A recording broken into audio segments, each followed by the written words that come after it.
kema qayerlarda yuradi, kim biladi?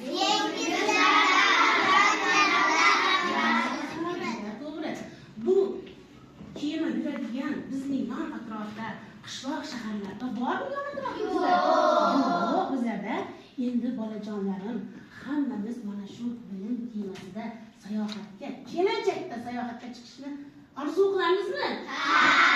Orzu qilamiz. Buning uchun bolajonlar, yoshlikdan bizlar bilim xazinamizni to'ldirib boradigan bo'lsak, kelajakda mana shu kema bilan suzib birinchi davlatdan ikkinchi davlatlarga, uchinchi davlatlarga nima qilar ekanmiz? Sayohatga borishimiz mumkin ekan. Yoshlikdan boshlab bizlar harakat qilishimiz kerak ekan. Buning uchun bolajonlar nima qilishimiz kerakdi? Bilim xazinamizni to'ldirib borishimiz kerak ekan.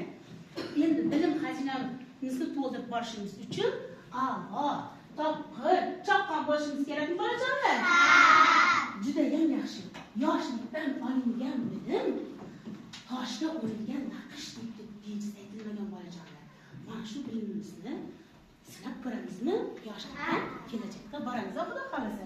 Buning uchun bolajonlar, men sizlarni bilim xazinamizni to'ldirish uchun mardalikdan foydalanaman. Ya'ni har bir topshiriqni to'g'ri, aniq, to'liq javob berib bo'lishini nima qilib boraman? Baholab boraman. Bu